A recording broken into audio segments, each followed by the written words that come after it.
Hello. Today I'm looking at some more perennial vegetables, just like this giant perennial celery. During the summer months I visited Monty at Incredible Vegetables in Devon, and we spent the whole day talking perennial veg. I'm Liz Zorab and this is Byther Farm.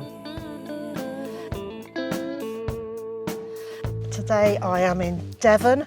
What a stunning county this is. And I've come to visit Mandy Barber from Incredible Vegetables.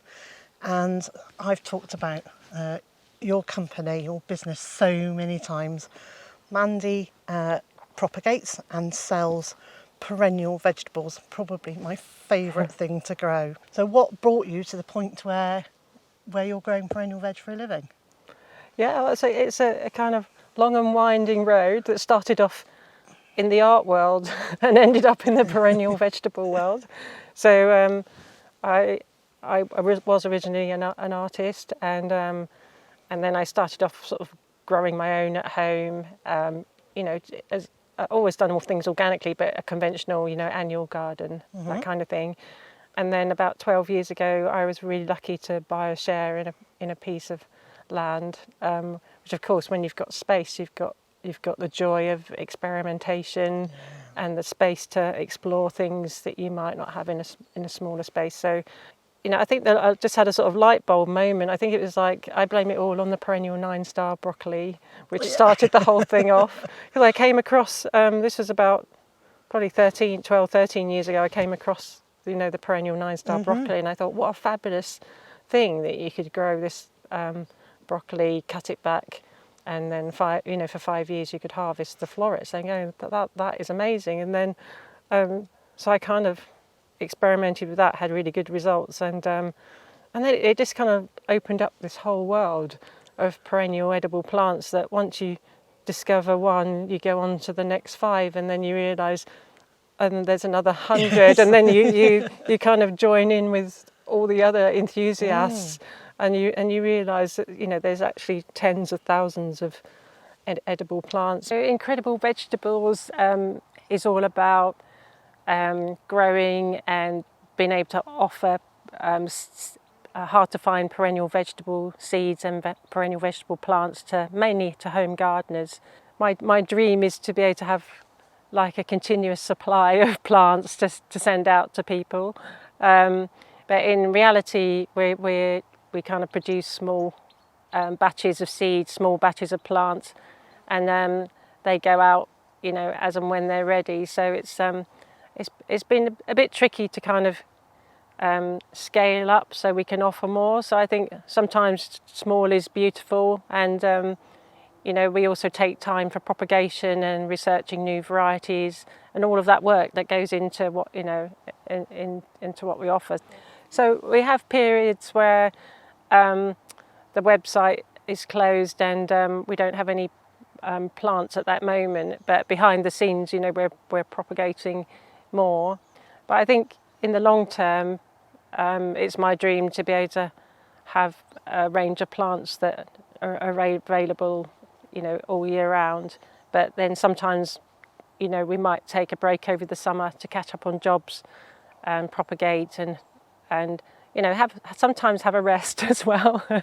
It's hard being a small business when you're the grower, the propagator, the salesperson, and do all the communications and all that side of it. All goes into making it successful. So there's a lot of hats to wear at one time. So a lot of juggling.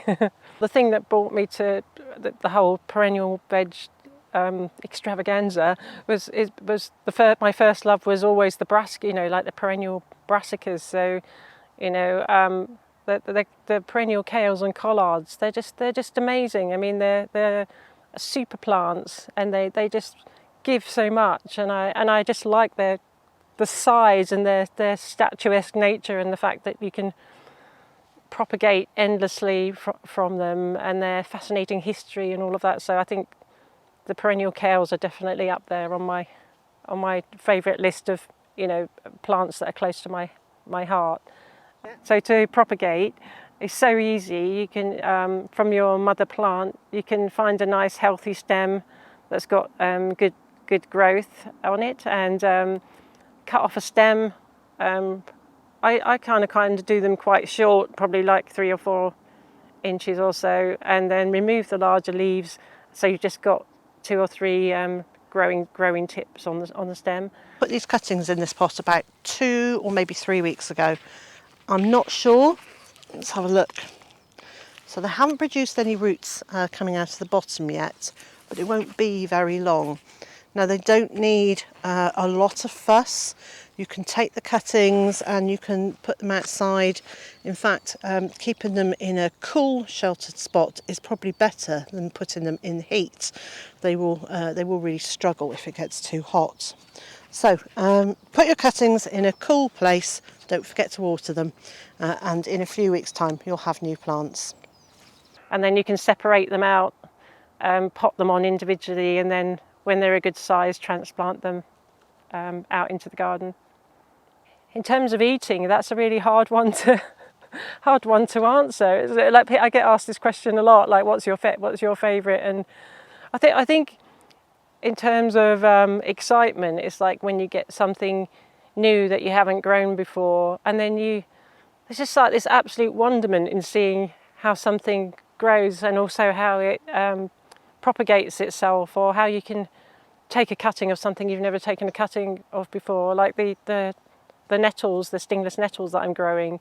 The fact that they grow these little purple bulbules which like drop to the floor and propagate themselves. Like, who knew that this happened? And I only learnt about that from watching the plants in action and going, oh my God, this is what they do. And it's just like, that is so beautiful and wondrous, at the same time. It's just, never get tired of that. Part of my passion for what I'm doing is the fact that these plants are, going out to people. They're helping feed families, but they're also benefiting in so many more ways by creating habitats or introducing insects, into the garden. But it's also a lot to do with conservation, because a lot of these old varieties, especially perennials, some of them only propagated vegetatively rather than through seeds. If somebody's not taking care of them or making sure they're out there in the world, it's being a caretaker of those as well. But so apart from growing them for food, we're also making sure those species survive into the future. So that's a really big part of it. So while I'm here, I'm going to pick your brain about Babbington leeks. Yes. So I bought some bulbils from you in 2019. And my fault, I grew them on in a seed tray rather than getting them into the ground. But I've now got them in the ground. So what size do they get to in comparison to an annual leek? How am I going to harvest them? How am I going to keep them going for years to come?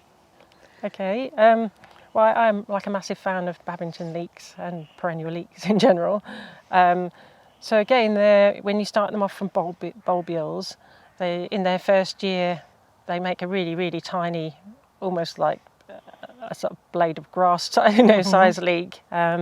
So their first year, they kind of come up very small, disappear again in the heat of summer. So a lot of people ask me, why have my Babbington leeks died? Where have they gone? Yeah. And so I say it's part of their natural life cycle that they use moisture of spring to emerge, but at the heat of summer they go dormant, and the bulbs will stay alive under the ground. They haven't died and gone.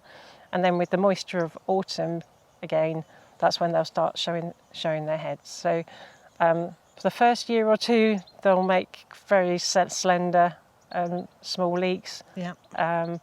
When they get to their full size, they're not going to grow as large as an ordinary garden leek. They'll be slender. They won't be as tall, and they'll probably be about a third of the diameter of a standard garden leek. And to harvest them, you'll cut the leek at soil level, and then you can leave the bulb in the ground. That's not going to damage the bulb No. So you just literally cut them off. Yeah, cut them at soil level, and the bulb will stay alive in the ground until it's ready to do its thing again. Brilliant. in the autumn. So between autumn and spring is the main growing period. Mandy, thank you so much. Oh, you're welcome. It's been such a lovely morning.